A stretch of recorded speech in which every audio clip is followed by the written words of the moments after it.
Welcome to everyone who's joined us online today. Hare Krishna.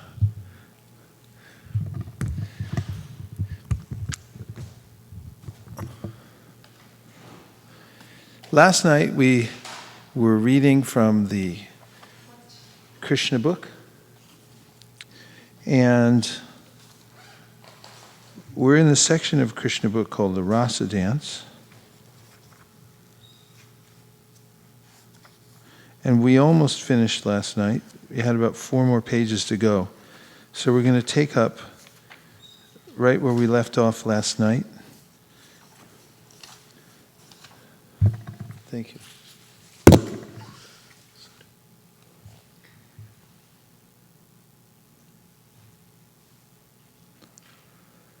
Om Ajnana-timirandasya Jnananjana Shalakaya Chakshurun Militam Jena Tasmai Shri Gurave Namaha Shri Chaitanya Manobhishtam Stapitam Jena Bhutale Swayam Rupa Kadahmayam Dadati Swapadantikam Vandeham Sri Guru Sri Yuta Padakamalam Shri Gurun Vaishnavamscha Sri Rupam Sagrajatam Sahagana Raghunatham Vitam Tam Sajivam Sadvaitam Sadvadutam Parijana Sahitam Krishna Chaitanya Devam Sri Radha Krishna Padan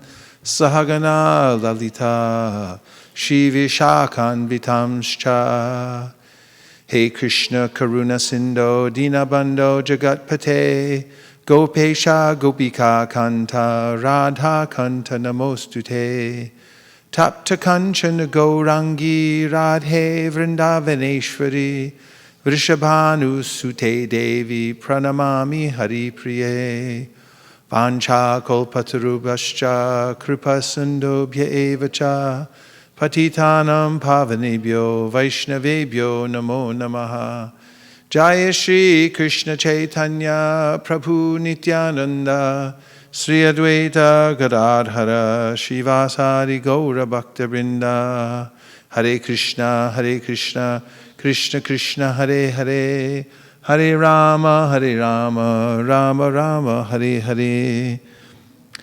I'm going to advance our reading in the Krishna book. I'm beginning from this version of the Krishna book on page number 229. The gopis were not ordinary women. In essence, they were on an equal level with Krishna. They are his eternal associates, as it is confirmed in the Brahma Samhita. They are expansions of the pleasure potency of Krishna, and as his potency, they are non-different from him. Verse, and may I have a Brahma Samhita too, please? Ananda chinmaya rasa pratibhavitabhis tabirya eva nijarupataya kalavi goloka eva nivasatyakilatma bhuto govindamari purusham tamaham vajami. This verse from the Brahma Samhita, since Prabhupada quoted it in this section, I'm going to read it. Read the translation from the Brahma Samhita.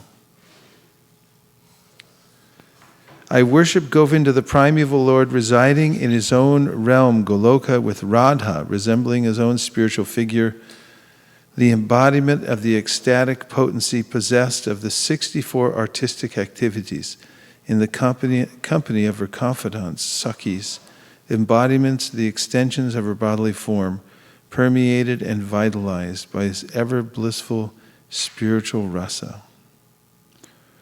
Just a part of the purport. Although the Lord absolute and his potency are one and the same existence, still they exist eternally as separate entities, as Radha and Krishna. In both the ecstatic energy and the transcendental Lord Krishna, there exists Sringara Ras, amorous love, whose quality is inconceivable. The vibhava, extension of that rasa, mellow quality, is twofold, alambana and udipana. Of these, alambana is twofold, that is, ashraya, supported, and vishaya, supporter. Ashraya signifies Radhika herself and the extensions of her own form, and vishaya means Krishna himself. Krishna is Govinda, the Lord of Goloka. The gopis are facsimile ashraya of that rasa. With them, Krishna indulges in eternal pastimes in Goloka. Nija rupataya means with the attributes manifested from the ecstatic energy. And then there's a list. The 64 activities in fine arts and crafts are as follows. We'll read the first 10. Gita, art of singing. 2, Vadya, art of playing on musical instruments. 3, Nritya, art of dancing. 4, Natya, art of theatricals. 5, Alekya, art of painting. 6, Visheshachedya, art of painting the face and body with colored unguents and cosmetics. 7, Tandula Kusuma Bali Vikar, art of preparing offerings from rice and flour. 8, Pushpastarana, art of making a covering of flowers for a bed. 9, Darshana.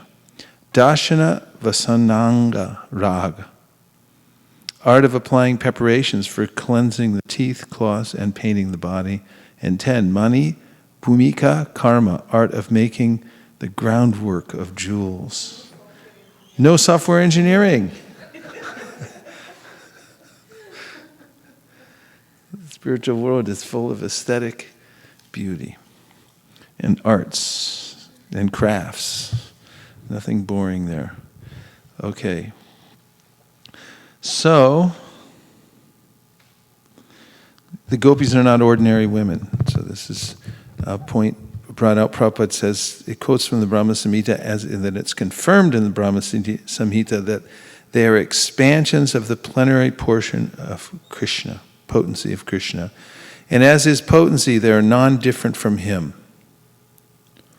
Although they were depressed by the words of Krishna, they did not like to use harsh words against him. Yet they wanted to rebuke Krishna for his unkind words, and therefore they began to speak in faltering voices. They did not like to use harsh words against Krishna because he was their dearmost, their heart and soul. The gopis had only Krishna within their hearts. They were completely surrendered and dedicated souls. Naturally, when they heard such unkind words, they tried to reply, but in the attempt, torrents of tears fell from their eyes. Finally, they managed to speak. Krishna, they said, you are very cruel. You should not talk like that. We are full-fledged surrendered souls. Please accept us and don't talk in that cruel way. Of course, you are the Supreme Personality of Godhead and can do whatever you like, but it is not worthy of your position to treat us in such a cruel way. We have come to you, leaving everything behind just to take shelter of your lotus feet. We know that you are completely independent and can do whatever you like, but we request you don't reject us. We are your devotees. You should accept us as Lord Narayan accepts his devotees. There are many devotees of Lord Narayan who worship him for salvation, and he awards them salvation. Sometimes, how can you reject us when we have no shelter other than your lotus feet? Oh, dear Krishna, they continued, you are the supreme instructor. There's no doubt about it. Your instructions to women to be faithful to their husbands and merciful to their children, to take care of household affairs, and to be obedient to the elder members of the family are surely just according to the tenets of the Shastras.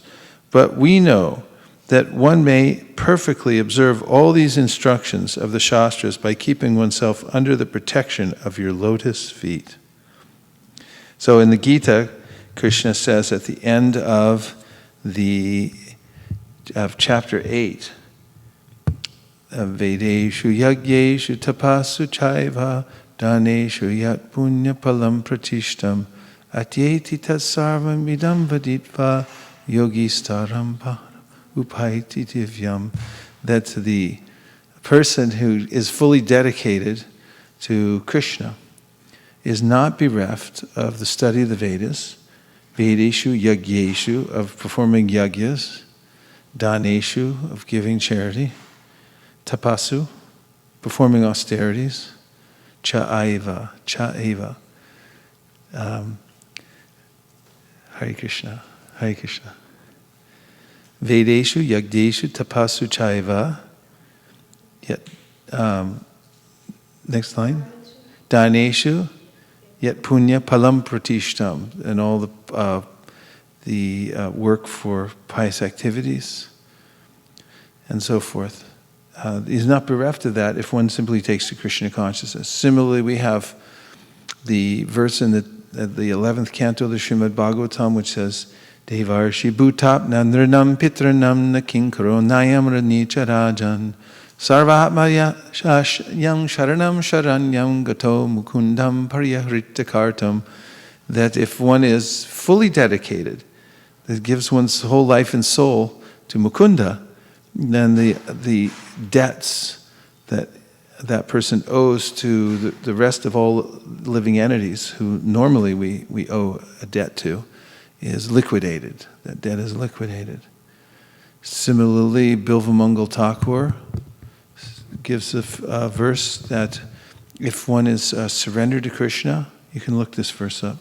If one is surrendered to Krishna, then liberation stands at the door of that person as a maidservant, offering services. Yes.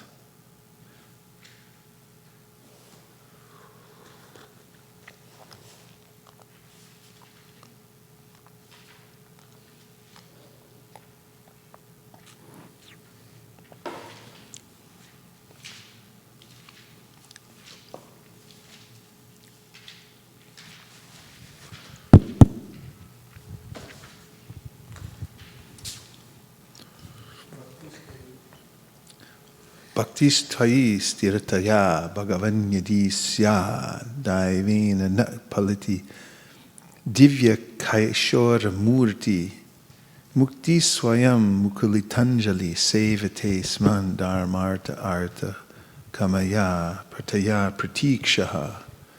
This is a verse from Bilvamangal Thakur where he says that if one is a devotee of Krishna, then the liberation even is standing to give service to him as a maidservant.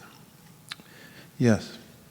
So, Prabhuji, when Krishna says that one is not bereft of all the, and is not, he doesn't need to perform the duty against devas and rishis and all that.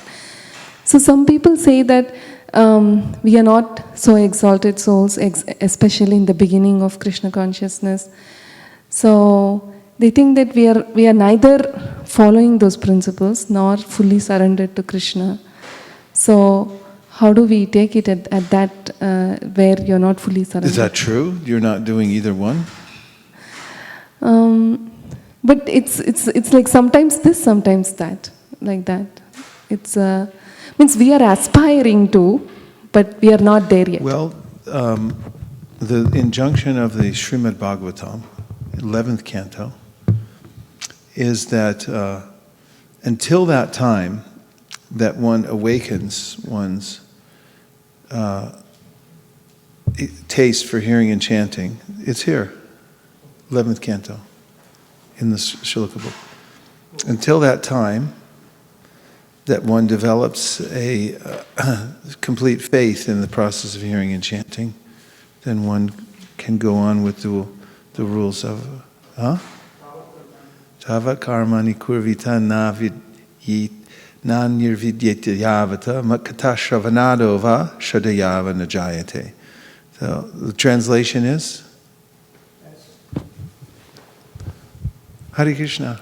This is from Srimad Bhagavatam 11th canto 20th chapter 9th verse. Translation is, as long as one is not satiated by fruitive activity and has not awakened his taste for devotional service by Sravanam Kirtanam Vishnu, one has to act according to the regulative principles of the Vedic injunctions. Lord Krishna instruct Uddhav. Purport. Unless one has developed firm faith in Lord Krishna by association with pure devotees and is thus engaged full-time in the devotional service of the Lord, one should not neglect ordinary Vedic principles and duties, as stated by the Lord himself. Shruti smriti mamai vagnye yaste ulangya vartate agya chedi mama dveshi mabhakto pi na vaishnavaha. The Shruti and Smriti literatures are to be understood as my injunctions, and one who violates such codes is to be understood as violating my will and thus opposing me. Although such a person may claim to be my devotee, he is not actually a Vaishnav. The Lord here states that if one has not developed firm faith in the process of chanting and hearing, one must comply with the ordinary injunctions of the Vedic literatures. There are many symptoms by which one can recognize an advanced devotee of the Lord. In the first canto of the Srimad Bhagavatam 127, it is stated, Vasudeve Bhagavati Bhakti Yoga Prayojitaha Janayat Yashu Vairagyam Jnanam Cha Yadahaitukam. One who is actually engaged in advanced devotional service immediately develops both clear knowledge of Krishna consciousness and detachment from non-devotional activities. One who is not situated on this platform must comply with the ordinary injunctions of Vedic literature or risk becoming inimical to the Supreme Personality of Godhead. On the other hand, one who has developed great faith in the devotional service of Lord Krishna does not hesitate to do anything that will further the mission of the Lord, as stated in the 11th canto of the Srimad Bhagavatam 11.541. Devarshi bhuta nandranam pitrinam nakinkaronayam ranicharajan sarvatmanaya sharanam sharanyam guto mukundam prayaritakartam. Anyone who has taken shelter of the lotus feet of Mukunda, the giver of liberation, giving up all kinds of obligation, and has taken to the path in all seriousness, owes neither duties nor obligations to the demigod sages, general living entities, family members, humankind, or forefathers. Srila Jiva Goswami points out in this regard that when a person fully surrenders to Lord Krishna, he takes shelter of the Lord's promise to liquidate all other responsibilities and debts of the surrendered soul. The devotee thus becomes fearless by meditating on the Lord's promise of protection. Those, however, who are materially attached and frightened by the prospect of full surrender to the Supreme Personality of Godhead, thereby revealing their inimical mentality toward the Lord. And in Gita, Krishna says, Ananyas chintayanto mam ye jana paryupasate tesham nityabdiyuktanam yogakshemam bahamyaham. That to those who meditate on me exclusively, I carry what they lack and I preserve what they have. I was just talking to Keshav Bharti Maharaj this morning, and he was remarking about his life and how he always has everything he needs, and he doesn't work. And he hasn't for many, many years, because he took sannyas many years ago. And he doesn't have any. He has one room in Govardhan, and that room basically is a room full of books. And it was a custom-made room when they built the Govardhan place. They gave him a tiny little room. It's about as big as this whole rug here, this whole carpet. But built into the walls are these bookcases, and he has all the books that you can imagine in there. And he's satisfied with that, and a little place to lie down, and a few pieces of cloth, and everything like that. But any other thing, he was thinking, he travels around the world, he goes to meet devotees, he has the best of food stuff in the form of prasadam and everything like that. And a person who has no other duty except to teach Krishna consciousness to others, really, Krishna supplies everything necessary. He's taking care of all living entities. But those who are exclusively devoted to him, samoham sarvabhuteshu nami dvesho stina priya, ye bhajanti tumam bhaktya mai te teshu chapyaham. Krishna says, I'm equal to everyone. Samoham sarvabhuteshu nami dvesho stina priya. I'm not averse to anybody. But he says, if somebody's surrendered to me, then they live in me. I'm in them and they're in me. And there's this intimate connection. And the servant of the king lives better than the king, because the king's got to worry about the kingdom. Servant just lives with the king and serves him. And so you're talking about a situation where you feel like, you have the worst of both worlds. You feel, I don't accept your premise that you say, you're not practicing either one, but say someone was in that particular situation where they don't feel fully situated in devotional service, and they're not following all the regulations of, Vedic culture or something like that at the same time. But the fact is that, somebody in that situation will feel dissatisfied in their life. And as Prabhupada mentions in his purport, in the second canto of the Srimad Bhagavatam, in which, in the purport, where he describes how one may introspect and appreciate the fact that one is different from the material and the material subtle and gross body, but through introspection, he says that dissatisfaction is an indication of the existence of the soul, because the soul mixed into subtle and gross matter is necessarily dissatisfied because it's categorically different from those and wants something more. If he was the same, he'd just mix in and wouldn't see the difference between the two. So in someone's very dissatisfaction with not being able to follow, either one, or I should say that if someone is not following either one, they'll feel dissatisfied. And there's a way in which the Bhagavatam describes that those who are in an interim position, that is between being a complete fool in ignorance and being a Paramahamsa completely liberated, everyone else feels some kind of suffering.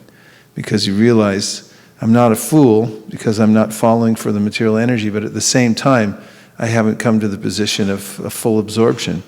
So there's a little suffering in between. But that pinch actually is proof that we don't belong in this material world. It's a kind of indication of our transcendent position. So one should go on, as we've quoted the verse many times in this class, Jata Shraddha Makatasu Nirvina Sarvakarmasu Veda Dukatmakam Kamams Parityage Pyanishvara. That Krishna describes the position of somebody who is aware of the fact that material world is suffering and that all kinds of sense gratification leads to misery, and he's disgusted with the whole thing, the whole show, but still he can't give it up. Parityage Pyanishvara. He still hasn't developed the power to be able to give it up. Krishna says, just keep going. You're almost there. Don't stop. What are you going to do? I mean, what's the alternative except to keep going? And the suffering is actually purifying. The struggle is purifying. And as one performs devotional service and at the same time struggles, there's an indelible effect on one's consciousness that vidyam chayas tadvedo bayam saha avidyayam ritum tirtva vidyayam ritum ashnute. Only one who can learn the process of nascience and that of transcendental knowledge side by side can transcend the influence of repeated birth and death and enjoy the full blessings of immortality. So there's a way in which, as we go on with the struggle and we see side by side nascience along with our cultivation of transcendental knowledge, we become more solidly convinced about the superiority of a life of surrender to Krishna. And that gives us momentum and impetus to go on in that way, in the suffering and disappointment of not being able to fully do it. We should hanker for that and pray that, please let me come to this position of nishta, complete steadiness, and then ruchi, and then attachment, and so on, and bhava. We have to pray to Krishna for these kinds of favors, which come by grace, besides our own determination to practice steadily. So the answer to your question is, keep on keeping on. Okay, continuing in the Krishna book, we're reading from the Rasa Dance introduction, because that's where we are in the book. We're incidentally in the Rasa Dance, because we're reading the whole book between now and midnight, hopefully, on Sunday. There are many devotees of Lord Narayan who worship him for salvation, and he awards them salvation. Similarly, how can you reject us when we have no shelter other than your lotus feet? The scenario is that Krishna, of course, he's 8 years old at this point, and he's in the forest. He picked a beautiful night, and the Sharat moon has risen. It looks like someone had smeared kumkum on the horizon. And then he played his flute, and the gopis were attracted to the sound of his flute, and they dropped whatever other duties they were doing. Some were feeding their children, some were taking care of their husbands, and they ran out into the forest, each unknown to one another, that they were all going. It's not like they had, a SMS thing going on or a tweet. No tweet went out. They heard Krishna's flute, and they each individually ran to meet Krishna in the forest, because he was their life and soul. And they all arrived there, and they noticed that they were all there together. And then Krishna, in his sort of tricky way, he started joking with them in a way, saying, "Oh, what are you doing out here in the forest? It's a little dangerous out here, isn't it?" Knowing full well that he had attracted them to come there, and that he wanted them to be there, but still, he has this way of bringing out this ire in them that, why are you torturing us like this? So now they're speaking to Krishna. "Oh, dear Krishna," they continued, "you are the supreme instructor.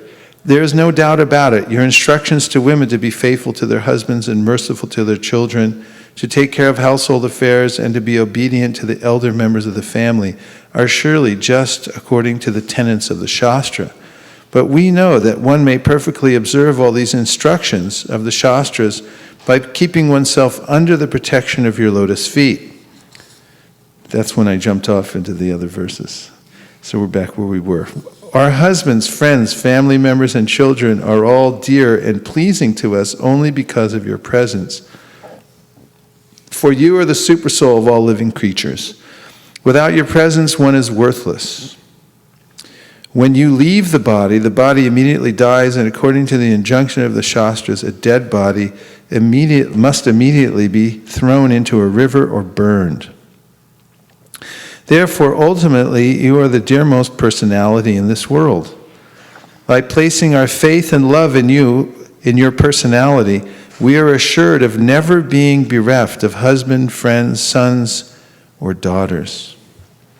If a woman accepts you as the supreme husband, then she will never be bereft of her husband, as in the bodily concept of life. If we accept you as our ultimate husband, then there is no question of being separated, divorced, or widowed. You are the eternal husband, eternal son, eternal friend, and eternal master, and one who enters into a relationship with you is eternally happy. Since you are the teacher of all religious principles, your lotus feet have to be worshipped first. Accordingly, the Shastras state, Acharya Upasana, the worship of your lotus feet is the first principle. Besides that, as stated in the Bhagavad Gita, you are the only enjoyer, you are the only proprietor, and you are the only friend. As such, we have come to you, leaving aside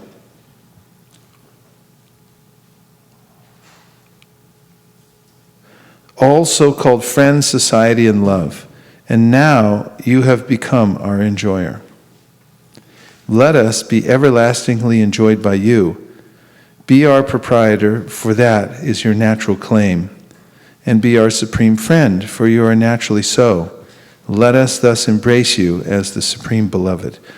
So this, in essence, is the process of bhakti yoga, which means that we are naturally attracted to having a relationship. And therefore, in this world, we see that everyone has some kind of relationship with others. And we have parents, we have children, we have friends. And sometimes we're servants of others and so forth. And at other times, we passively appreciate others through hero worship and so forth. And these relationships pervade the entire world. This world is a reflection of the spiritual world. As in a reflection, one cannot actually grasp anything because there's no real substance. So similarly, in this world, we can't really hold on to the relationships that we covet so much in this world. And ultimately, we become very disappointed. We're separated from our children, we're separated from our parents, we're separated from all the loved ones we have here. Either that or we wish we were separated. And we have acrimonious relationships with others in our lives that vex us in various ways. So, Krishna consciousness means to revive our original relationship with Krishna, and then we'll never be disappointed. And how does one do that? The advice given by Rupa Goswami, who is the topmost expert on bhakti yoga, and the acharya, whom we emulate and follow as the foremost of all of Sri Chaitanya Mahaprabhu's disciples, who is also a resident of the spiritual world, is Rupa Manjari. Srila Rupa Goswami writes, Tanama Rupa Charitari Sukirtananu Smrityo Kramena Rasana Manasi Niyoja Tishtam Vraje Tananuragi Jananugami Kalam Nayed Akilamiti Upadesha Saram. That the essence of all advice is that one should organize one's life around the principle of hearing, chanting, remembering. These 9 principles of devotional service, beginning with hearing, chanting, and remembering the Lord. And through that process, one will revive one's original relationship with Krishna. Because the natural attraction for Krishna is there within every living entity. And now it is obscured by various modes of material nature, contamination, like dust. But Nitya Siddha Krishna Prema Sadhya Kabunoi Shravanadi Shuddha Chitte Karya Udoy, that natural propensity, which is now covered and therefore being projected in a perverted way in this material world, in the form of attraction for various temporary relationships, will be purified. And that means that through the process, Shravanadi Shuddha Chitte, the consciousness, the original consciousness of the living entity, which is Krishna consciousness, will be again revealed after being purified. And then, of course, there's a way in which Chaitanya Mahaprabhu describes in his teachings to Sanatana Goswami, and Krishna says in the Bhagavad Gita, Daivam Ashrita, one takes shelter of the internal potency of the Lord, that the Lord extends himself to the devotee in the form of his Chit Shakti, or that is Bhakti Devi, extends herself in the form of Chit Shakti and is described like a ray of pure sunshine in the Chaitanya Charitamrita that is infused with the internal potency of the Lord. And that melts the heart of the living entity, who then is eligible to taste these relationships with Krishna. So there's a process mentioned by Rupa Goswami. And it begins with something that every one of us can do, and that is to hear and chant. And therefore, from whatever situation one's in now, Lord Brahma recommended, Jnani prayasam udapasya namanta eva. Give up trying to understand God through your intellect, because it won't work.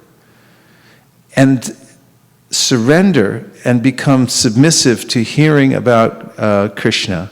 Stani stita shutigatam tanuvan manobir.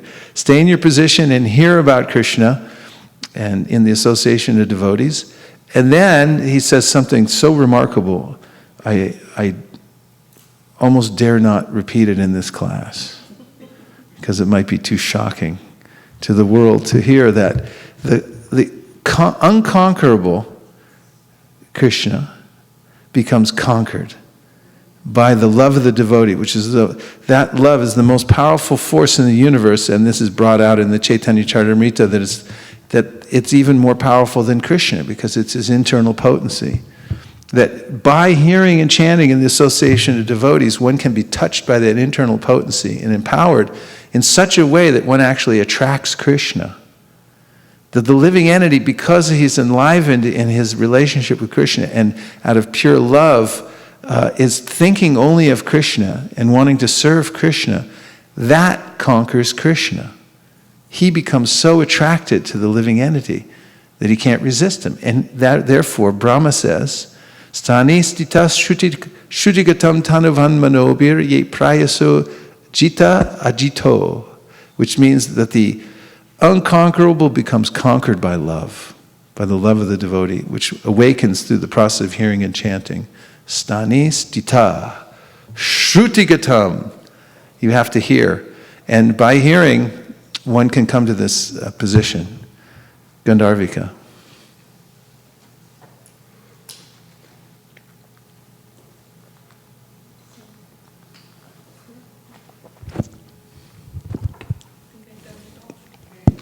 You got it?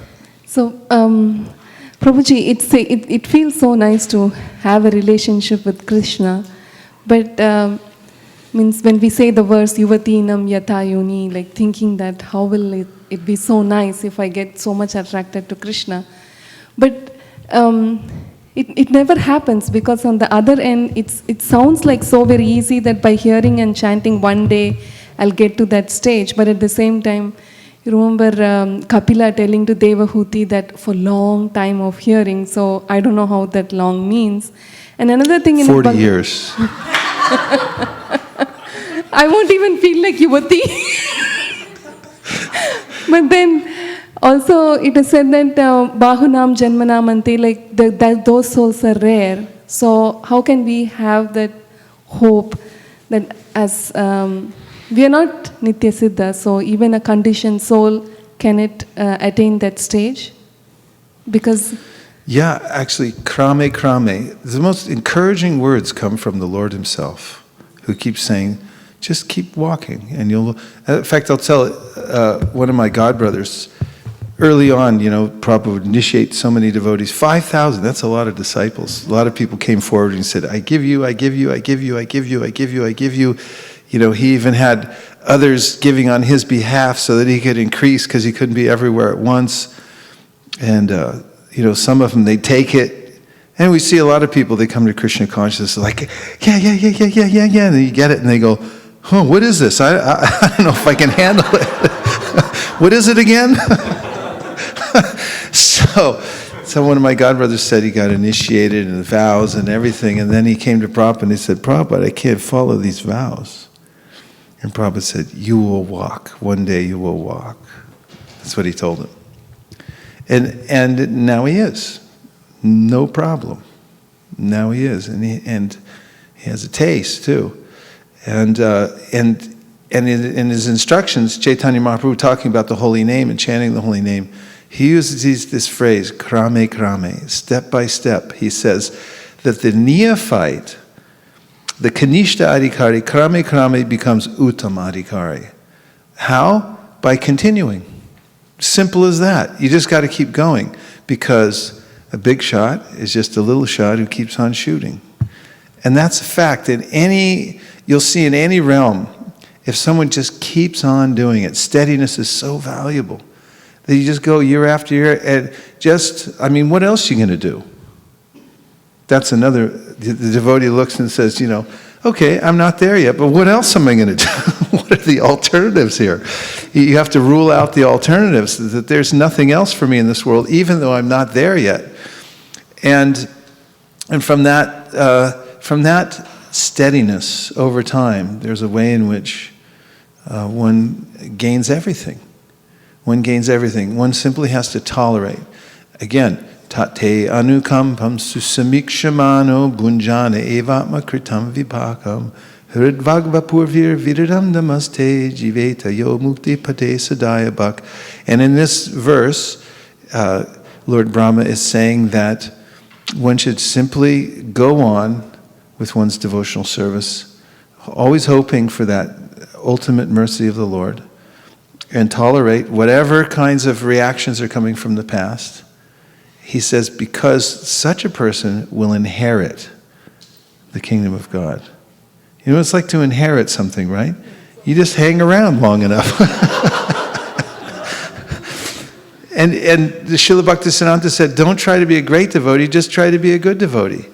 That means stay in the game, and that's what the purport says. The Srila Sridhar Swami, the great commentator of yore, that was respected by Mahaprabhu and other acharyas after him because Mahaprabhu respected him so much, he said that just as the son of a rich man has to stay alive. That's all he has to do, because he'll inherit later, Sadhya Bhak. So more of that mentality of steadiness. You don't have to hit a home run. You just got to get on base. Just stay in the game even. Because even if you can't get on base, even if you're on the injured reserve, I'm talking baseball here, so all you cricketers, you just have to try and interpret. The injured reserve means you're on the bench. But if your team goes to the World Series, that's baseball, and they win, and you're on the bench, hey, you got the uniform on. You're good. You're okay. You're going to get the ring, you know. You can walk around, I got the ring. So, you know, even if you're not a player, if you just stay on the team. You know, and I see devotees who have stayed on the team all these years. Madonna Sini, she lives in Berkeley Temple. She was there before I joined, doing exactly what she's doing now. And anyone you talk to about her, I mean, she's the only one left in the original San Francisco temple. The only one. That's rare. But she just stayed in there all these years. And if you ask anyone, well, who's Madonna Sini? Say, well, she's a saintly person. And what does she do? Yeah, service around the temple. Nothing huge. Not traveling around the world, sitting in front of a microphone, making, big name or anything like that. And if you ask about Mother Nidra, who's in Colorado, what does she do? Oh, she just performed Mangalartik for the last 30 years without a break, without stopping once. It's not that big a deal, except it is. And who is she? She's local. She's a local team, local small teams, not like the New York Yankees or something. It's like, it's Denver, it's one horse town. She's in Denver. It's a small ball club there in Denver. But she just keeps serving Krishna day after day, year after year. And if you ask anybody, who's Mother Nidra, they'll say, she's a saintly devotee. That's how you do it. You got to keep on keeping on. You got to just find whatever you can do in devotional service. Don't make any kind of offenses. That's the other part. And just keep doing your service over the years. And Krishna will come and get you. When he wants you, he'll come and get you. I saw one of Prabhupada's godbrothers, whom I used to go see sometimes. He said, there was one devotee who was performing these severe austerities, and still is actually. He lives in Vrindavan.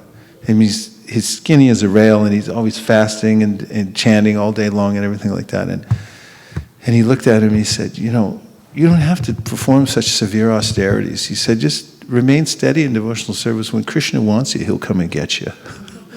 So this is good advice, that just don't try to be a great devotee, just try to be a good devotee, which means be steady, do your service in a level-headed way, and wait. So wait your turn. It's not such a big deal. It's not such a long time that you have to wait. It's not much to ask. We're living a very short life, and it's going by very quickly. Just hang in there, remain steady, and everything will be okay. And we read earlier in the Krishna book, in the descriptions of autumn, that you may not see it during this lifetime. You may see it when you leave, at the time of departure. But you have to have faith in that. Okay. So, let's see where we are now. Accordingly, the Shastras state, we did that. How about, then the gopis told lotus-eyed Krishna? Is that it? Please do not discourage our long-cherished desires to have you as our husband. Any intelligent man who cares for his own self-interest reposes all his loving spirit in you. Persons who are simply misled by the external energy, who want to be satisfied by false concepts, try to enjoy themselves apart from you. The so-called husband, friend, son, daughter, father, and mother are all simply sources of material misery. No one is made happy in this material world by having a so-called father, mother, husband, son, daughter, and friend. Is that true? Huh? Yes. Someone said it's a fact. I'll read it again, just see if it matches up. No one is made happy in this material world by having a so-called father, mother, husband, son, daughter, and friend. I know around Thanksgiving time, I saw a lot of action because I used to be in the airports a lot, and around Thanksgiving, people were really on the move. It's the biggest travel day of the year in America. Everyone's going home to see their folks or somebody. It's an obligation. And, I talked to a lot of them, and they all had some kind of friction in their relationship, one degree or another. But we're obligated in a lot of different ways. Anyway, we hear from the Shastra over and over again in the Srimad Bhagavatam, for instance. We're given these stories, historical events that have taken place. These are the Puranas that describe how even those who are highly situated materially, who go about cultivating everything they should cultivate and the way they should cultivate it in material life, end up with some shortcoming. Maharaj Chitraketu, for instance, wanted to have a child, and he prayed for it over and over again. He couldn't get a child, even though he had many, many wives. Millions, in fact. And then he got a benediction from Angira Rishi, who told him, was it Angira? Yeah. Who told him, I will give you a benediction so you can have a child, but he'll be Harsha Shok. He'll be the source of your happiness and your lamentation. And Maharaj Chitraketu thought, well, every kid's a little disobedient to his father. I can handle that as long as I have a son. And there was a yajna. There was some sweet rice produced from the yajna. His first wife, or the youngest of the wives, drank the sweet rice. She was able to get pregnant right away. And Angira went away. And then the co-wives became envious. And they conspired and they poisoned the little child. And then Chitraketu and his wife, who had been overwhelmed with joy, then were overwhelmed with sorrow. So much sorrow, so that they were blinded by grief. Blinded by grief. And in the Bhagavatam is described how in this material world there's an ocean which is filled up with the tears of the crying of all the living entities in this material world. Someone's not crying now, they will be later. And poetically it's described, there's a repository for all those tears. And Chitraketu, it's heartrending to hear about he and his wife coming in to find their child now gone. So just at that time, Angira and Narada come back to the palace of Maharaj Chitraketu. And this is what's known as a teachable moment. And there are not that many teachable moments that we get in this life. Bhagavatam says, better a moment of full consciousness than a lifetime spent like in animal consciousness, without considering the actual purpose of life. Better one moment of full consciousness. So these are teachable moments when I'm fully open to any kind of teaching, and I feel that I can't do it myself. I need help. So that's when Narada and Gira came back and gave instruction to the king.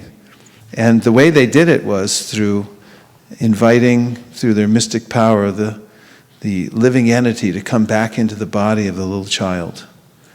And they said, "Why'd you leave your parents like this? See how they're crying." And he said, "No offense or anything, but I don't recognize them because I've had so many millions of parents in so many millions of lifetimes that I can't distinguish these from any of the others that I've had." That's actually a fact. But somehow or other, because I'm connected bodily, then I make all these, I have this temporary affection for these particular people who happen to be just living entities passing through. So in that instruction, from gaining that instruction from Narada and Gira, then Chitraketu became completely enlightened. And he took to the process of chanting a mantra, which was given to him by his guru, and then within a very short amount of time, he was able to achieve Krishna consciousness. So these stories are given throughout the Shastra to remind us that even if you're a king, even if you're in the most advantageous material situation, still your relationships will be broken, and therefore don't put a lot of faith in them. But do put faith in your relationship with Krishna, because that's eternal and can be revived very easily. There are many good physicians, but when a patient dies, no physician can revive him. There are many means of protection, but when one is doomed, none of the protective measures can help, and without your protection, the so-called sources of protection simply become sources of continued distress. We therefore appeal to you, dear Lord of all lords, please do not kill our long-cherished desires to have you as our supreme husband. Dear Krishna, as women, we are certainly satisfied when our hearts are engaged in the activities of family affairs, but our hearts have already been stolen by you. We can no longer engage them in family affairs. Besides that, although you have repeatedly asked us to return home, and that is a very appropriate instruction, unfortunately, we have been stunned here. Our legs have no power to move a step from your lotus feet. Therefore, if even at your request we return home, what shall we do there? We have lost all our ability to act without you. Instead of our engaging our hearts in family affairs as women, we have now developed a different type of lust which is continually blazing in our hearts. Now we request you, dear Krishna, to extinguish that fire with your beautiful smile and the transcendental vibration emanating from your lips. If you do not agree to do us this favor, we shall certainly be burned in the fire of separation. In that condition, we shall simply think of you and your beautiful features and give up our bodies immediately. In that way, we think it will be possible for us to reside at your lotus feet in the next life. This is the price for Krishna consciousness, and that is that one must have a burning desire. You get me Rukmini's prayers? Okay, in there. Yeah, there's some 10th canto, Rukmini. So, Bhagavatam, Rupa Goswami, Krishna Bhakti Ras Bhavito Mati Kriyatam Yadi Krito Pilabhyate Tatamulyam Tatalolyam Ekamulyam Ekalam Janmakoti Sukritirna Labhyate. You can perform pious activities for millions of births and you won't get Krishna. But if you have a burning desire in your heart to achieve Krishna, then you can, that's the capital through which you can get Krishna consciousness. Just the burning desire. So it doesn't matter who you are, what situation you're in, if you can get that somehow or other. And then Rupa Goswami says, don't hesitate. If Krishna is available somewhere, if Krishna consciousness is being offered to you, don't wait.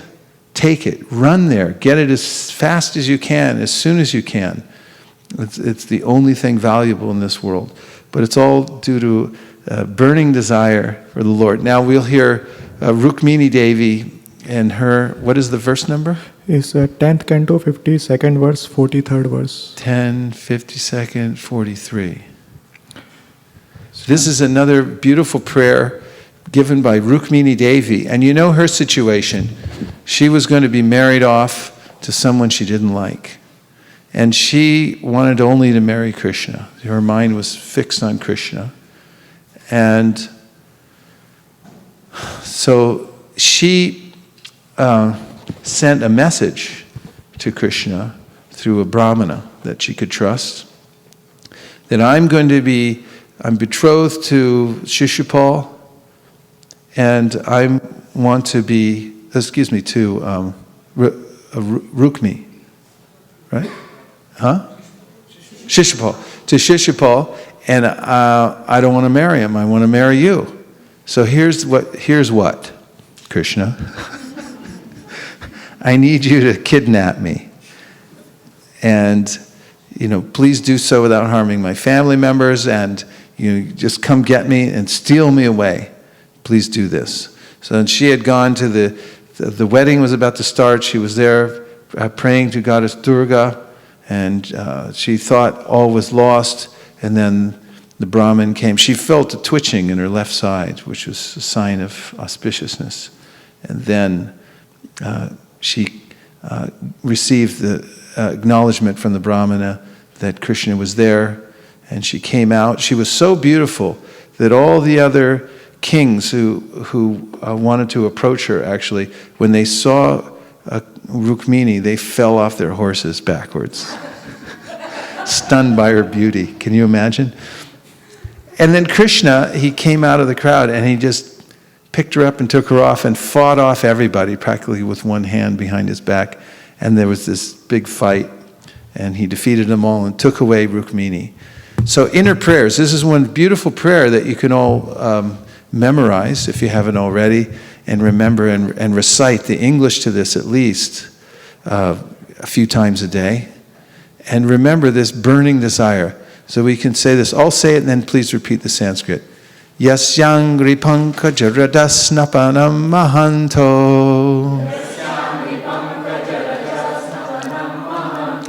vachantyuma patirivatma tamopahatyai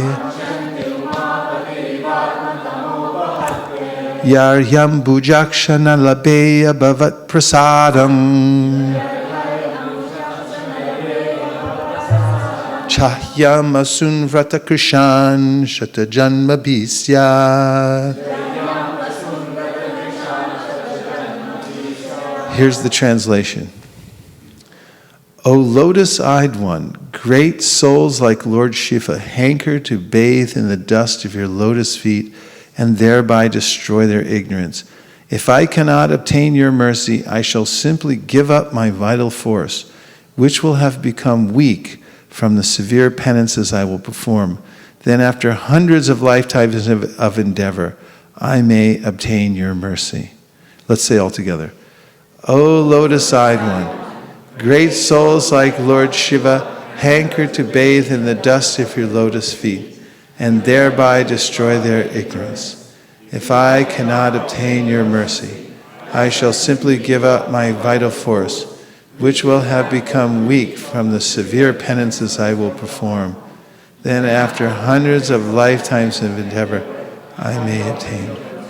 The power behind any living beings making an absolute decision within themselves that I will have this or I will die. That's what she's saying here. I'll have it or I'll die. But I'm not going without.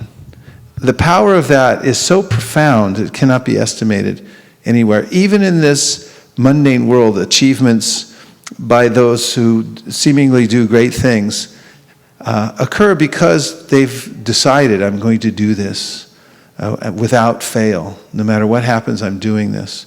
It's a famous quotation from a Scottish mountaineer named Murray, who climb to Mount Everest many years ago, which was an unprecedented feat. And he had thought about it all his life as a childhood dream. And then he finally made the decision that I'm doing it or dying. And he put together his climbing team, and they went to the top of Mount Everest and down. It was a huge world event. And afterwards, he said that, he quoted Goethe, a German philosopher, in saying that this resolute determination to do something has beauty, magic, power within it. That until one is completely committed, until one says that I'm going to do this without fail, then these energies are withheld. But as soon as one resolutely decides within one's heart, I'm going to do this no matter what, then all the hidden powers come into one's purview and are available. So similarly, this is the secret for advancement in devotional service, and we see it in the mood of the gopis. And similarly, we see in Dhruva Maharaj that he said, I'm doing this. And even Narada Muni came as his spiritual master and tried to dissuade him, say, you're kind of young. You could work this out. Just follow Brahminical principles of association, go home. And he said, thanks a lot, but see you later. I'm going. I appreciate your wisdom, but I can't follow it because I'm determined. I'm doing this. And if somebody takes that mood, no matter what situation they're in now, it doesn't matter. All the energies from the universe will come. And this was what Prabhupada's inspiration was, he said, from reading the Bhagavad Gita. And he read, Vyavasayatmika buddhireke hakurunandana bahushaka hinantascha buddhyo vyavisayinam. That one who is absolutely resolute in purpose, in his determination for devotional service, is one-pointed in his attention to the process of devotional service. Nothing can stop him or her from that advancing in devotional service. And he read Vishwanath Chakravarti Thakur's purport, his commentary to that, and Prabhupada commented that, and there Vishwanath Chakravarti Thakur says that one should hold on to the instruction of the spiritual master as one's life and soul with great determination. And Prabhupada said that's how he was able to spread Krishna consciousness all over the world. Hari Vamsha. Hare Krishna Prabhu. I was also just relating what you said, that once you make a strong, resolute determination, the hidden energies kind of help you. So I was just relating in the context of authors, and when they write, they make a sankalpa right in the beginning. And in Tattva Sandarbha, actually, Gopi Parandan Prabhu in his commentary is mentioning how every author starts with Mangala Charana, in making sure, the sankalpa is right there, right in the beginning, the Vishaya, Uddesha, etc. And he's saying that just by that, enough auspiciousness is there to keep it moving and complete the whole task. So I was just relating that this is even true in any sphere of life, that once you make the sankalpa, then things keep it on. First decide, then start looking for the energies to come in. Yeah, that's a really nice point. It's true also with our chanting of mantra. If one makes a sankalpa first, that I'm fully dedicated to this period of chanting, to doing a certain yajna and so forth, and ahead of time one decides that, then one's momentum is assured. Any other points? Points mean anything you heard so far that's stuck in your mind.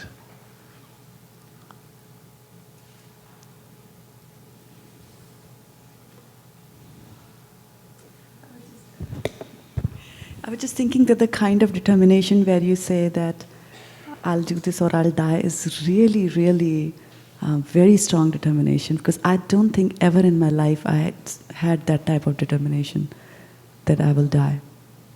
That you'll die for it? Yeah, that I would die for anything like that, I mean, I have strong determination of certain things, but I never, not like Rukmini, Queen Rukmini like that, yeah. Maybe. I mean, but maybe, like sometimes if a mother is protecting a daughter or something like that, And in the heat of the moment, that might be revealed to you. Anyway, it's definitely possible, right? Go ahead. In one instance, when it happens out of envy, then I get tremendous amount of determination. Because it's so natural to crush others or put others down Yeah. or prove myself, then... In the book written by the U.S. Marine Corps called War Fighting, by a U.S. general, 5-star general, sort of a manual for the theory, philosophy behind war. It's a very interesting book. And in it, he describes how it's not always the most wealthy army, the bigger army, the one with the most ammunition that wins. He said it's usually the one in which they have the most to lose, and they'd rather die than lose. We see this in conflicts around the world where somebody, if they're determined enough and they say, I'll die for this, then it's really hard to defeat somebody. And he said that armies give up their position only when the leader of the army loses heart and decides it can't be won. Once he decides it can't be won, then the whole army starts to go down. Everyone feels it. The morale goes down. Hansapriya? I like the point you made that what else is there to do, and then What else is there to do, right? and then you give example of Mother Nidra and Mother Sinini. And he gave an example of what? Mother Nidra. Yes. And Mother Sudhini. Mm-hmm. It's just their examples are such a powerful. Madonna-sini, yeah. Just what else is there to do? One should definitely rule out in one's mind all other approaches to living one's life than dedicating one's life to Krishna. You can systematically, philosophically rule them out, or whatever other way you'd like, but it's very useful because then one can remain fully fixed in Krishna consciousness. And to that end, Srila Bhaktisiddhanta and Srila Prabhupada used to say that consider that you've already used untold lifetimes for various causes. Now just give this one life to Krishna. This was their plea. You've given your lifetimes previously for many, many good causes. And still you're basically in the same plane that you were before, in the repeated birth and death. Now just give this one life to Krishna. And if one makes that decision and rules out all other modes of acting and all other causes and say only this one cause. Tasmad ekena manasa bhagavan satvatam pati Shrotavya kirtitavyascha dhyeya pujascha nityada. And it gives new meaning to one's practice of devotional service, because then, as Sutta Goswami says, therefore, tasmad ekena manasa. What is he saying therefore to? What's the verse before that? Before tasmad ekena manasa. Go backwards. Tachcharadhana munayo comes right before tasmad ekena manasa.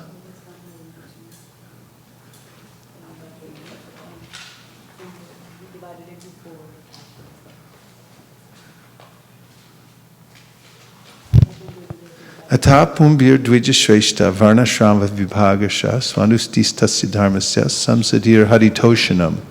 Right? Is that correct? And then tasmad ekena manasa. Yes, that's correct. So he's saying that of all the different occupations, what is the verse? Ata pumbir dvija shreshta varna shramva vibhagasha svanustistasya dharmasya samsadir haritoshanam. The purpose of all one's occupations, all the varnas and ashrams and so forth, is simply to please the Lord Hari. And he said, therefore, with one pointed attention, one should perform devotional service. What a luxury that is, isn't it? To have one pointed attention just on devotional service. That's the greatest of all opulences, is to have one pointed attention on devotional service. no other obligation to others, no obligation to one's senses, no obligation to lusty desires. What a degrading situation that is, to be obligated to the lowly, bad masters of lusty desires, lust, anger, envy, greed, and so forth, to be beholden to them rather than to Krishna. Therefore, Kamadinam katina katida validan okay. Kamadinam katina katida palita nirdideshas tesham jata mayina karuna natrapa no pashanti utsrijaitanata yarupate samprata labda buddhis tamayata sharanam Abhayam mam nyongshva madasye. This is a joyful prayer by the devotee who's decided once and for all to give up his dedication, his obedience to the bad masters of lust, anger, desire, envy, and so forth. And now he's saying, see you later. I'm going to approach Krishna instead. Utsrijaitanata. He knows which way to go. And in fact, in the Bhagavad Gita, in the verse of the 15th chapter, which is Narupamasyeha tatopa labhyate nanto nacharir nacha sampratishta ashvatamenam suvaruda mulam asanga shastrena jitena chitva chata padam tat parimargitavyam yata praviti Yasmin gata na nivartanti bhuya tameva chadyam purusham prapadye yatak priviti prashvita purani. Krishna is describing how one's entangled in all these lusty desires in the banyan tree of the material world, which is dominated by the senses. And then he says you have to cut down that banyan tree with the strong weapon of detachment. Asanga shastrena dridhena chitva. But then he says, after that, you have to search out that place from which everything has emanated and find that supreme person who's the origin of everyone and everything. And so there's something to do. There's actually some place to go. Utsrijaitanata yadupate samprata labda buddhis. Now he said, now I've gained my intelligence. I know which way to go. And then with that determination, there's nothing for me here in the material world. Nambina kichuna hika ora. Choda bhuvana maje. Nothing to be had anywhere in this world except for devotional service, except for the holy name. This is the source of real determination. And it comes about, in part, by avidly and regularly hearing and chanting. As mentioned, Siddhanta Bulya Chitanakara Alash. The Chaitanya Charitamrita Kaviraj Goswami says, by not being lazy about hearing and chanting about Krishna, discussing, as Prabhupada said, thoroughly threadbare the philosophy of Krishna consciousness until one understands the Siddhanta, which means knowing not just what something is, but also what it isn't. It means not just where to look, but also where not to look. And when one understands that, then he says, then the mind becomes completely fixed in devotional service. Shraddha. Please. Welcome to everybody who joined us online today. We feel your presence, and thank you very much. You can also speak to us through the phone line, and the phone number is listed online. Please feel free to comment. Go ahead. So Bhakta Raphael is watching you online. Haribol. And he is conveying your obeisances and respects to you, and he says that he misses you. And so on determination, he's saying that his determination is so serious that his only goal in life is Krishna. And, there it is. Yeah. I actually wanted to comment on that, and I have seen his determination in action in the past few days that I've known him, that whatever time of the night it is, if he has to do something, he does it. He says and he keeps his promise and he does it, So that's it amazing. becomes an inspiration to others. Yeah. Thank you, Dr. Raphael. And the number to text in? 650-2 650-245-7018. Once again, 650-245-7018. Our operators are standing by to take your calls and texts. Please call in or text us. So, burning desire. The gopis say, if you do not agree to do us this favor, we shall certainly be burned in the fire of separation. In that condition, we shall simply think of you and your beautiful features and give up our bodies immediately. In that way, we think it will be possible for us to reside at your lotus feet in the next life.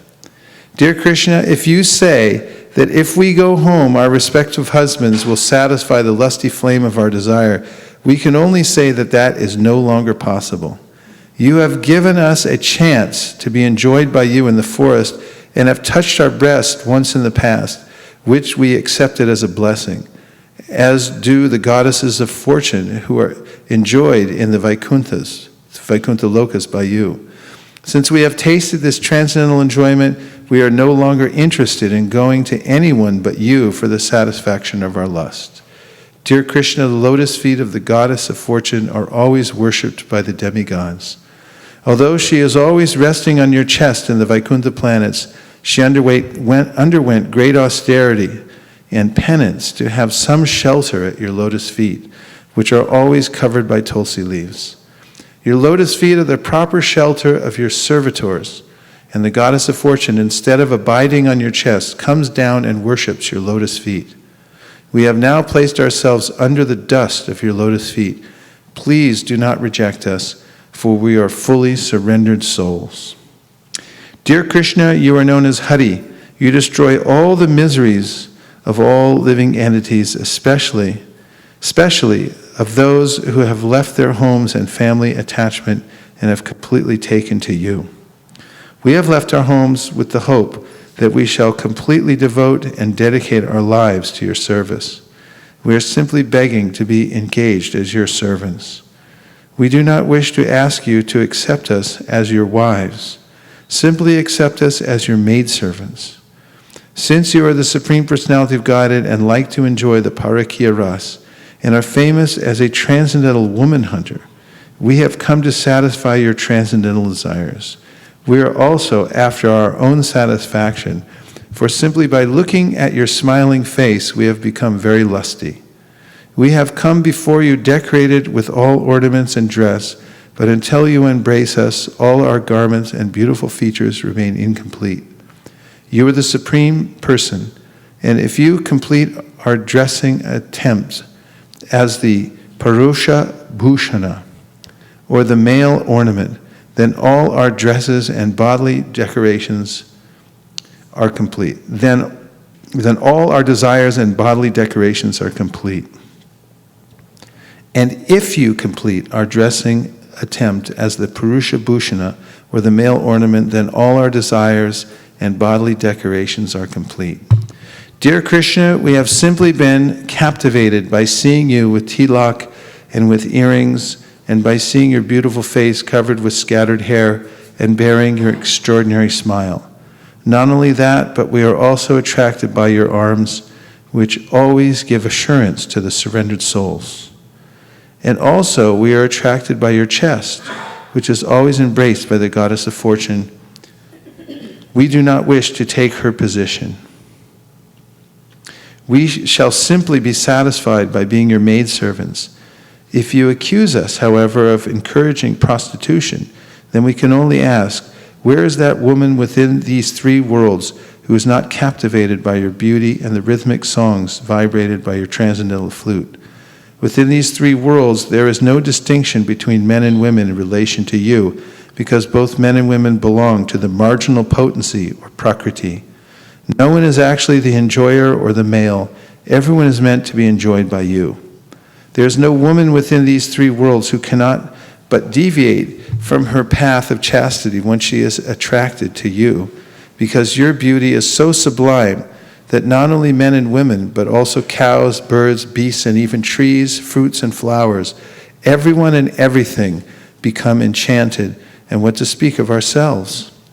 It is, however, definitely decided that as Lord Vishnu is always protecting the demigods from the onslaught of demons, so you have also advented in Vrindavan, just to give the residents protection from all kinds of distress.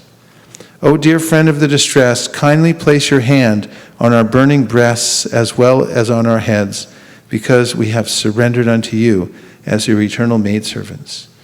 If you think, however, that your lotus-like palms might be burned to ashes if placed on our burning breasts, let us assure you that your palms will feel pleasure instead of pain, as the lotus flower, although very delicate and soft, enjoys the scorching heat of the sun. Upon hearing the anxious plea of the gopis, the Supreme Personality of Godhead smiled, and being very kind to the gopis, the Lord, although self-sufficient, began to embrace and kiss them as they desired. When Krishna, smiling, looked at the faces of the gopis, the beauty of their faces became 100 times enhanced. When he was enjoying them in their midst, he appeared just like the full moon surrounded by millions of shining stars. Thus the Supreme Personality of Godhead, surrounded by hundreds of gopis and decorated with a flower garland of many colors, began to wander within the Vrindavan forest, sometimes singing to himself and sometimes singing with the gopis. In this way, the Lord and the gopis reached the cool sandy bank of the Jamuna, where there were lilies and lotus flowers. In such a transcendental atmosphere, the gopis and Krishna began to enjoy one another. While they were walking on the bank of the Jamuna, Krishna would sometimes put his arms around a gopi's head, breast, or waist, pinching one another and joking and looking at one another they enjoyed. When Krishna touched the bodies of the gopis, their lust to embrace him increased. They all enjoyed these pastimes. Thus the gopis were blessed with all mercy by the Supreme Personality of Godhead, for they enjoyed his company without a tinge of mundane sex life. The gopis, however, soon began to feel very proud, thinking themselves to be the most fortunate women in the universe, due to being favored by the company of Krishna. Lord Krishna, who is known as Keshava, could immediately understand their pride caused by their great fortune of enjoying him personally. And in order to show them his causeless mercy and to curb their false pride, he immediately disappeared from the scene, exhibiting his opulence of renunciation. The Supreme Personality of Godhead is always full with 6 kinds of opulences, and this is an instance of the opulence of renunciation. This renunciation confirms Krishna's total non-attachment.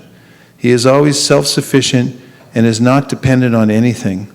This is the platform on which his transcendental pastimes are enacted. Thus ends the Bhaktivedanta purport of the 29th chapter of Krishna, the Rasa Dance introduction. Krishna is always self-sufficient and not dependent on anything. This is the platform on which his transcendental pastimes are enacted. And for that reason, in the writings of Jayadev Goswami, he begins with the description of the Dasavatar and describes the glory and opulence of the Supreme Personality of Godhead and how he is the controller of the universe and so forth. And one has to understand, to appreciate these pastimes, Krishna's position as the supreme controller. Otherwise, they're simply mundane. One will take it as mundane. Relationship between boys and girls, which is altogether common in the material world, in every literature, in every movie, and every nowadays street corner, and so forth. So it's nothing unusual or interesting, really. But Krishna is the, as the gopi said, the Purusha, the supreme male, the enjoyer of all living entities, and the gopis are the quintessential devotees of Krishna who are spotlessly pure in their devotion to him. And so Shukadeva Goswami then describes how hearing about these pastimes elevates one to the highest position in life, because they're not ordinary, mundane activities. And Vikriditam Vrajavadurbir aham cha Vishnu shadhanvaton shrunuyata tavarna yedyad. that one must hear with faith these pastimes of the Lord. Faith means also understanding the right frame of reference, having the right frame of reference, understanding who is actually enacting these pastimes, Krishna, as the origin of all other energies, and that he is beyond the three modes of material nature. Yes, Krishna Prabhu.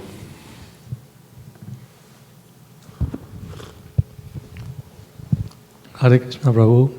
Prabhu, I have a question, which is that it is said even in this reading that Krishna is all attractive and everyone, including birds, trees and bees, are attracted to Krishna.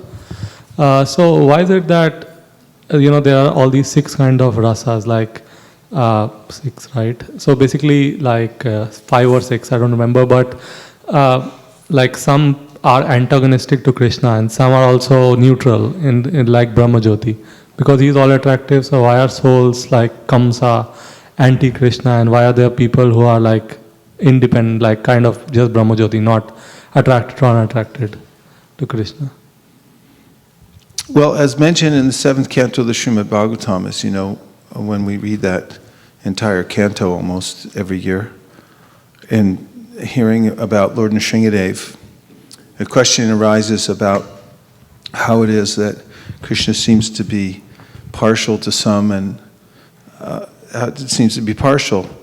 And Shukadeva Goswami describes how Krishna's impartial, but every living entity, according to their particular circumstance, relate to Krishna in various ways, according to their capacity. And Krishna says in the Gita, Ye yatamam prapadyante tam stataiva bhajamyaham. As people approach me in different moods, I reward them accordingly or reveal to them accordingly. And we hear in Bhagavatam, Shukadeva Goswami says, Itam satam brahma sukhanu bhutya dasyam gatanam paridaivatena mayashitanam paradarakena sakam vrijaru krita punya punjaha. That some people, according to their position, they see Krishna as, and their approach, their method, they see Krishna as the impersonal Brahman. Others, they see the all-opulent Krishna in Vaikuntha. Others, they see him as an ordinary person. They just think he's another man. And who was it who was criticizing, saying Krishna, oh, why are you glorifying Krishna? He's just, they say, this Agasura, he was just like some garden snake. And Krishna, huh? Was it Kamsa saying that? The friends of Kamsa? Yeah, you shouldn't, what's the worry about Krishna? He killed some garden snake, Agasura. Mayashritanam, because they're covered by Maya. Mayashritanam, Naradarakena, they think he's an ordinary person. Sakamvrajaru krita punya punjaha, but because of some who have attained this bhakti unmukhi sukriti, the highest kind of sukriti one can get, and they're qualified, now they're playing with Krishna on an equal level as friends. And so every living entity has a particular situation in the material or spiritual world according to their unique existential situation. And therefore they see Krishna in different ways and they relate to him in different ways. And some of those unique situations are caused by Mahamaya, and some of those unique situations are created by Yoga Maya. The difference is that when one's in Mahamaya, one's bewildered by Krishna's external energy and then sees him as an ordinary person, or they can't see him at all, or they think that they themselves are God. Jnana yagnena chapyanye yajanto mamupasate ekatvena pratakvena bahuta vishvato mukam. Krishna says in the 9th chapter of the Bhagavad Gita, some people worship themselves as God. Here's a concept. And then others, they worship the universe as God, and so forth. Because they're covered by different levels of of the external energy. And some, naham prakasha sarvasya yogamaya samavrita, mudo yam nabijanati, lokamam ajam avyayam. They can't see my eternal form because they're covered by my external potency. But those who become qualified because of being benedicted by the association of sadhus, then become qualified to approach Krishna. And when they become purified, then they enter into a particular relationship with Krishna, as indicated by the verse I quoted earlier. Tanama rupa charitari sukirtananu smrityo kramena rasana manasini yoja. Kramena means step by step, one becomes more and more qualified. Then tishtan vraje tananuragi. Vraje means within Vraj, these people who follow this line of Rupa Goswami, this bhakti path, they become awakened to a particular, they awaken and attracted to a particular associate of Krishna and the way that that associate worships Krishna. Tishtan vraje anuragi jananugami. It means they become followers of a particular person because they become attracted to that rasa. This occurs not until one is past the point of anartha nivritti and established nishta and then ruchi, because one can't be fettered by the mundane material desires and at the same time develop this kind of an attraction. But in the stage of ruchi, there's a way in which, and I mentioned earlier, there's an extension from the spiritual world. Krishna actually, the internal energy extends itself to the living entity and enlivens the mind of the living entity in such a way that he's attracted to a particular aspect of Krishna and a particular parishad or eternal follower of Krishna in the spiritual world. And it appears as if it's his own idea, but it's also a mutual extension because it's for service in the mode of serving Krishna in a particular way. Tishtan vraje tananuragi jananugami. And then the prescription for such a person is at that level, past anartha nivritti, and nishta begins the process of ruchi, that one becomes dedicated to hearing about the mode of service of a particular resident of Vrindavan, and then cultivates that and covets it, that particular kind of service, a devotee in a particular rasa. And that is something that's naturally revealed as one advances in devotional service, as prescribed by our acharyas. Nityasiddha Krishna Prema Sadhya Kabunoi Shravanadi Shudichite Karu Udoi. There are various interpretations of that verse, but Srila Prabhupada's mode of presenting the verse I just quoted is that go on hearing and chanting, and as Srila Bhaktisiddhanta Saraswati Thakur said, keep the verse Trinadapi Suniche Na as your main focus, because by that, then gradually Krishna will reveal one's unique relationship.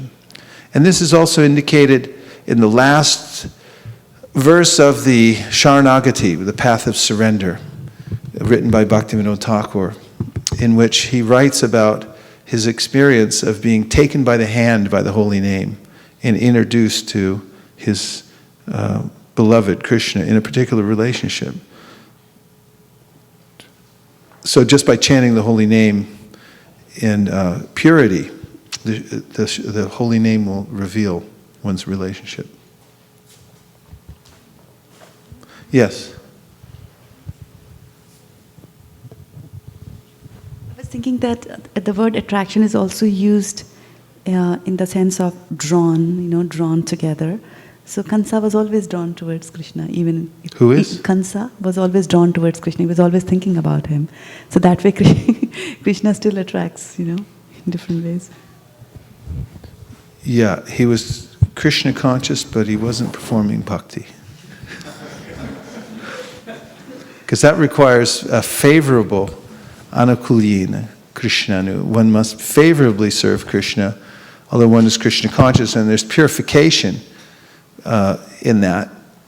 And this is mentioned in the Bhagavatam and also the Brahma Samhita, that if one somehow or other thinks of Krishna, even out of, well, yam krodha kama sahaja pranayadi piti vatsalya moha guru gaurava sevya bhava. This verse indicates that with any emotion, for any motive, if one approaches Krishna exclusively, then Krishna awards him, gives him himself in a particular way.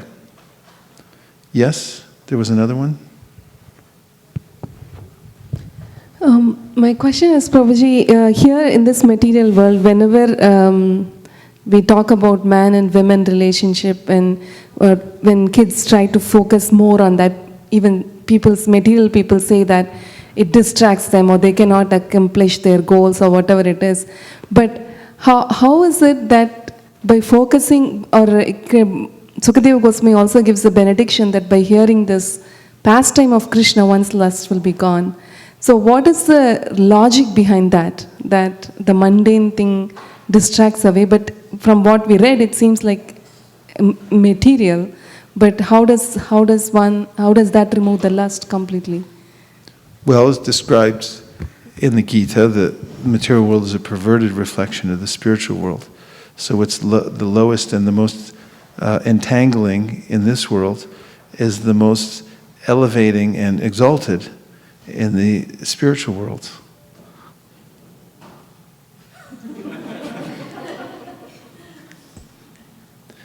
And then the relationship of the lover and the beloved is the most intense.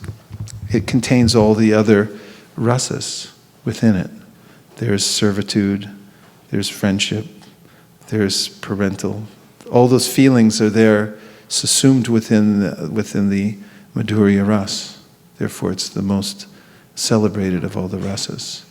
But it's not that those, actually you didn't ask about this, but it's not that those in the other rasas feel deficient either, because each person feels satisfied, even though they will glorify the devotees, other devotees. That's the nature of the devotees. They see others as doing more and being more qualified than themselves, including the gopis, who feel that everyone else is qualified. It's the nature of pure devotional service that one is also, it's also accompanied by dainya, or utter humility, and a feeling that one is insignificant in one's service to Krishna. But in any case, it has to do with the inverted image that the highest is the lowest and the lowest is the highest in the spiritual world. Yeah. Thank you, Maharaj, for the... In fact, there's a verse which is given by Vishwanath Chakravarti Thakur. I think it's in the 3rd or 4th canto. I have it marked, but he describes how the Hladini Shakti, Samvit, and the three internal potencies of the Lord in the spiritual world, they become, although they're the source of pleasure, knowledge, existence, and everything like that in the spiritual world, in the material world, it's called Hlada Tapatraya. Those same energies, which are pervertedly presented in the material world in the form of the three modes of material nature, become the source of all trouble and anxiety and unhappiness for the living entity because of the way they're transported in a perverted way here in the material world. Sorry, Mukharavind Prabhu, go ahead. Thank you, Guru. Thank you, Guru Maharaj, for the most encouraging class. And there are a lot of points I like, but you mentioned in previous classes why there are shastras. If you can't change yourself, then there is no meaning of shastras. I forgot, you quoted something and you mentioned this word. So this is always encourages me. And then if we take the verse from Brahma, who is like our acharya the first acharya in our sampradaya, and he gives that Gyani Prayas, in which he is telling that Ajita, Ajita, that you told, and always whenever I read that, is like it makes a very, very deep impact. And because we think that yes, Krishna is so big, but here Brahma is giving the secret, Ajita, Ajita. You can conquer the unconquerable Lord by simply following the instruction that he gives, the Sthani Sthita Suti Gatam, just by hearing, and very nice. The purport is also given by wonderful, in which particular remark that Jivanti, in the purport, they have remarked that Jivanti means if devotee just go on hearing, and do nothing, and then at the last he will go back home back to God. In the purport it's mentioned. So it's very all this. That's a good idea. So why not just try that? That's just, these kinds of things occur to devotees who hear and chant, and they hear these encouraging points from Shastra. It occurs to them that why not just do that? This is a very auspicious thought to come into one's mental system, as opposed to all the suggestions that are given through the material energy that why don't you do this and why don't you do that. These are seeds of misery being sown in one's mind. But if one becomes, one contains one's area of activity and one's faith to what comes through the authorized source, the Shastra, Guru, Sadhu, and Shastra, and says, I'll do it like that, then one's life becomes productive and auspicious. Yeah, that's a good state of consciousness to narrow it down to, I'm going to follow Krishna. And everything else will come from that. Krishna Prabhu. Hare Krishna Prabhu.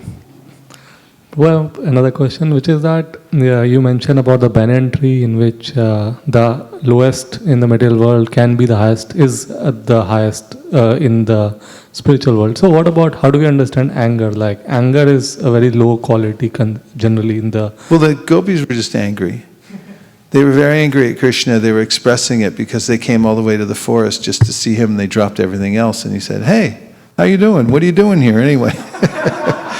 Why'd you come out here? You probably came out here to see the beauty of the forest, right? Yeah, have a look around, and you can go home. And they started like, they just dropped everything and ran to Krishna, so they're angry. So this is spiritual anger, and it's described in the discussion between Lord Chaitanya and Ramananda Roy. He's asking for more and more details of this, ultimate relationship that one can have with God. And he describes how the gopis, they develop this kind of anger, man. And in that, sometimes even, Krishna comes calling and they say, Radharani's gopi friends, he's not in, he doesn't want to talk to you. Because, that's spiritual. How intense are you when you're angry? But when it's based on the false ego, then it's contaminating, just like everything else that's appropriated by the false ego. But if you're angry and it's a pure emotion in relationship to Krishna, then it's actually the most intense kind of pleasure and meditation on Krishna, because you're locked in to that feeling.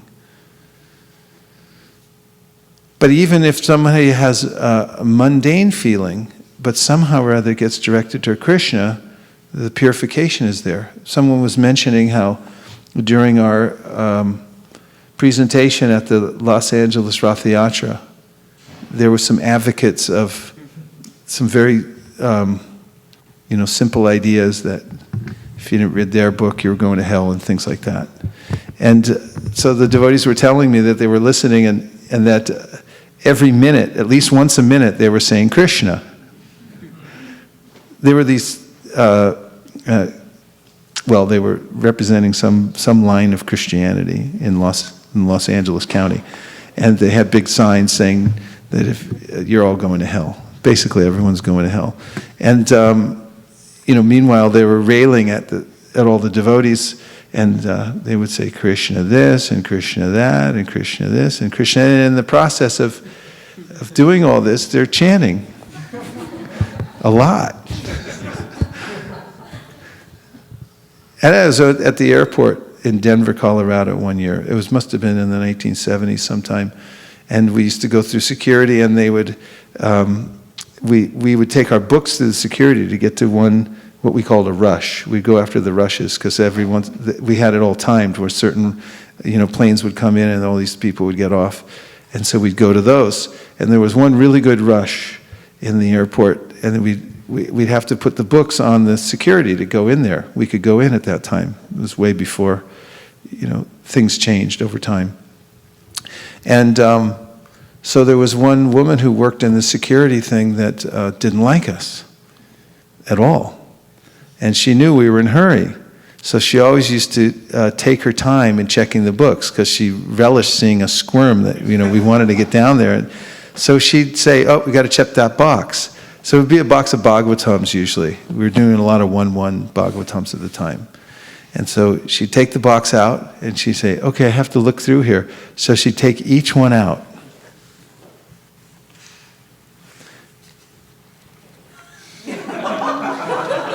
Next one. So we'd sacrifice one devotee, stand there and do, and then the rest of us would come. And then, she would take time, go through each one, and after she'd put them all back in really slowly and waste as much of our time as she could. And say, all right, go ahead. And so we'd go, and then, so that went on for a long time, maybe, a couple months. And one day, I was standing with some of my colleagues at the Sunday program in the Denver temple. And one of them nudged me and said, who's that? And there was somebody we recognized standing right up by the deities, kind of like looking at the whole situation. I said, oh my goodness. And it was the lady. She after all that time of going through the Bhagavatam and showing all this ire towards the devotees, she finally showed up at the temple, and she came regularly.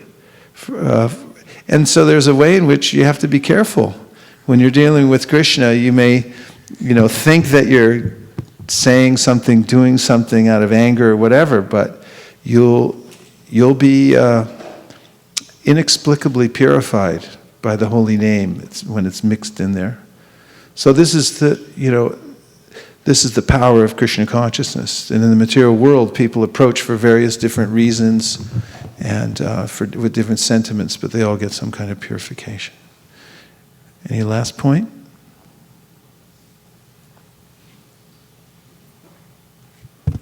Yes.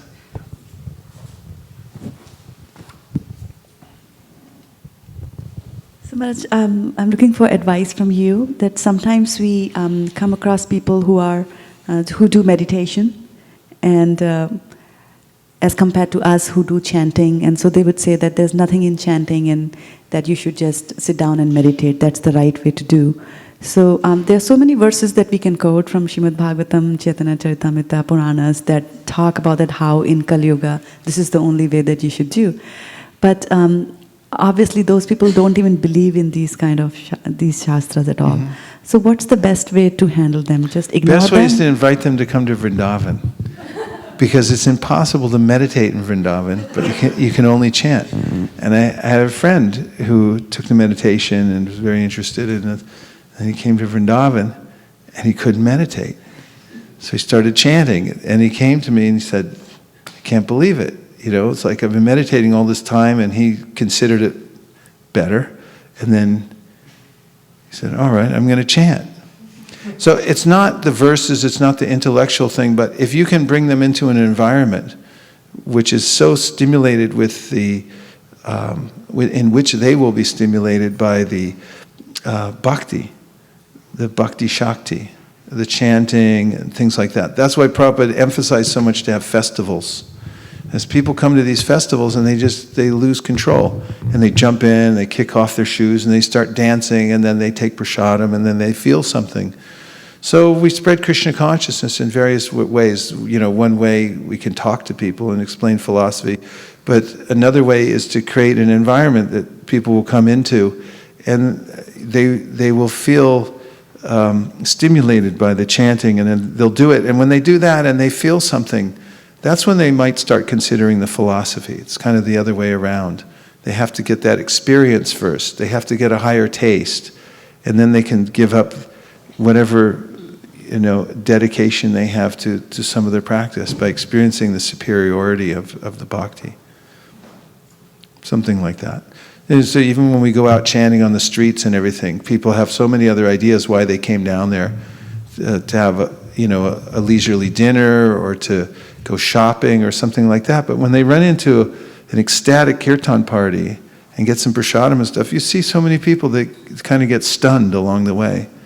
And you can almost watch in their faces as they they're mesmerized by it. And that's the state. that catches people. Even during the Rath Yatra, you see, the big chariots coming down. People are out, they have their coffee, the newspaper, and their shorts are on. It's in Santa Monica, and I'm from Southern California, and then these giant chariots come down. Just the look on their faces is priceless. To see that Lord Jagannath's like, you didn't want to come over here? I'm coming down here. I'm here now. And then the chanting comes and everything. Like, there's an energy that washes over. And then Nectar Devotion says these people get liberated. What does that mean? It's that suddenly they realize that I should surrender to Krishna. That's liberation. Vancha kalpatarubhascha kripasanabhevacha patitanam pavanebhyo vaishnavebhyo namo namaha. Srimad Bhagavatam ki jai, Srila Prabhupada ki jai, Gaur Bhaktivinoda ki jai, Go Premanande Haribo.